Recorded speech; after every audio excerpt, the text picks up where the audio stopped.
Doesn't the Biden administration have to take some blame for the border, though? A lot of the blame? Because, I mean, the first 3 years, y'all did get a lot of things wrong with the border. Charlamagne, first thing we dropped was a bill to fix the broken immigration system, which, by the way, Trump did not fix when he was president.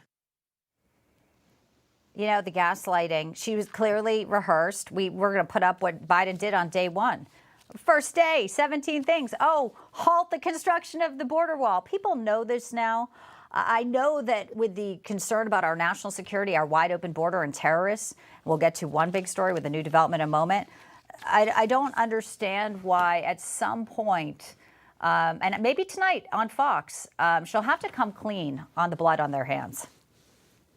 Bianca, she's going to have to come clean on it. She's going to have to talk about it. Listen, I was at the border 3 weeks ago with Morgan Ortagus and Laura Trump, and we were out in the middle of the night. We went to the border. We went to a rape crisis center. We went to a food bank. There is nothing humane about what's happening at that border right now. It's horrible what's happening. People are flowing into this country. We were meeting with Border Patrol agents, and for her to say that they have closed that border is absurd. It's the ultimate projecting that they did everything to try to stop this.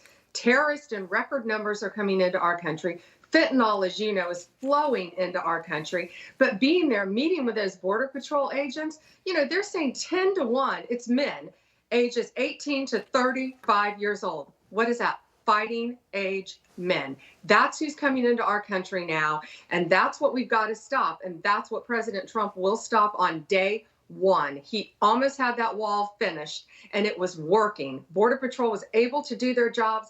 Now these people, Bianca, they drop their driver's licenses at the gate, come in and say they're John Smith if they're from China or anywhere, and walk right into our country. That's right. And the Border Patrol just endorsed Donald Trump this week, another major endorsement he gained. Senior advisor for President Trump, Corey Lewandowski, is also joining us right now. Corey, welcome in. So we have, you know, Kamala putting on some interviews yesterday with Charlamagne. Today it will be Fox. You know, what are you hoping that you hear tonight? Because she didn't want to do, let's be honest, she doesn't want to do these interviews. She thought she could be shielded, but now they're on the defense. She has to get out. This could be a huge night where she's exposed again for her incompetency.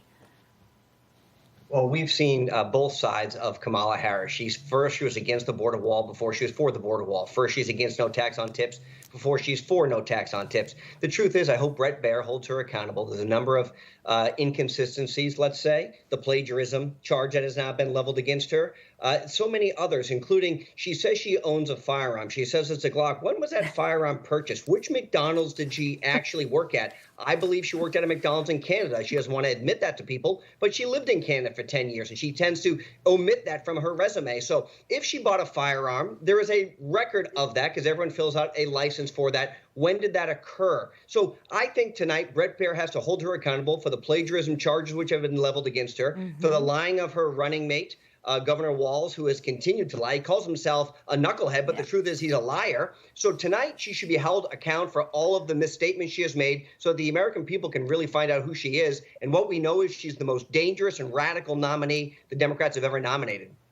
And, you know, Donald Trump out there doing one press conference after another. Yesterday in Chicago at the Economic Club, really a thoughtful conversation on his part where the crowd was with him. Of course, the interviewer was not. New York Times is saying Trump will use his presidency to crush those who disagree with him. But we wanted to play this because Joe Biden yesterday in Philadelphia had these words about Donald Trump. And it really is troubling to hear this.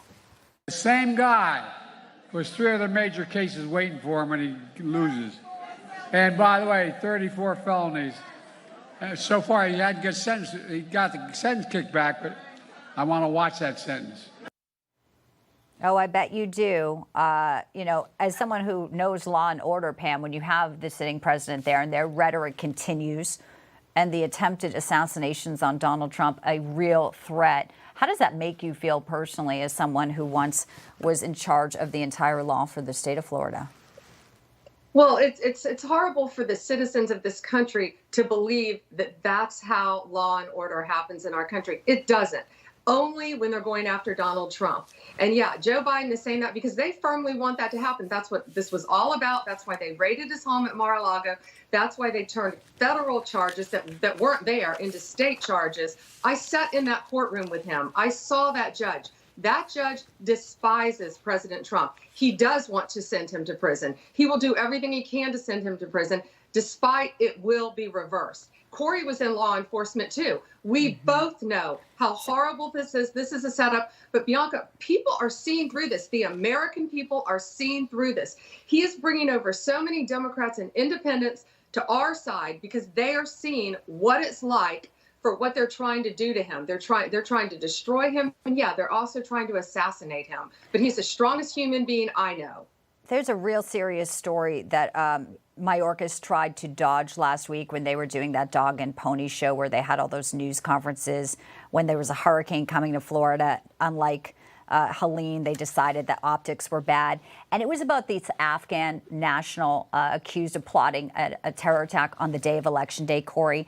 Well, now we learn not only was he never vetted by the Biden-Harris administration, as they claimed, his relatives yesterday, one of his relatives charged in France for plotting to conduct attacks on French soccer match or shopping centers. These are the type of people that are in our country. This time it was thwarted, but who knows what's coming down the road. God willing, we do not see anything. But this is a huge concern and a huge wake-up call. Well, and this is directly because of the failed policies of the Biden-Harris administration, the way they withdrew from Afghanistan. They allowed people to come here completely unvetted. This person was supposedly in some type of security capacity who had passed a couple cursory background checks, but now he's coordinating with ISIS.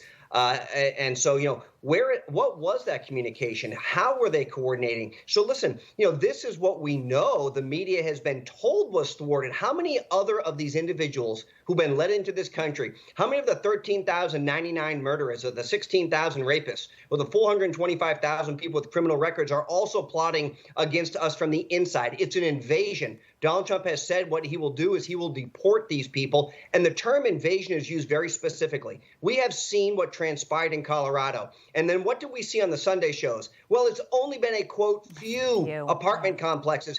Vice President nominee Vance pushed back on that and said only a few in the United States of America being taken over by Brazilian gangs. What have we come to? That's why Donald Trump is going to come in and deport these people. I'm going to give Pam the final 20 seconds there. When the media seems like a propaganda arm, that's a huge concern. And they don't live in the world as normal Americans. And that's part of the problem here, that they think that they can be insulated by all these problems. But these people are in everyone's backyards. Pam, final 20 seconds. I'll give you the last word. Bianca, they are, and we're seeing it every day. Look at Trans de Agua. That's one of the most violent gangs in our world, and they are all over our country now. And yeah, one apartment complex is too much. We live in America. We don't live in Venezuela or Cuba, and that's how they're treating this. And people see through this, despite the mainstream media fighting against Donald Trump every single day. They're coming out to vote in record numbers. They're doing it in Georgia, and they're going to vote for Donald Trump. Because we all care about inflation in our economy, but without public safety, nothing else matters. Pam Bondi, Corey Lewandowski, thank you so much for joining us today here on Newsline. Great conversation. Have a great day. Thank you.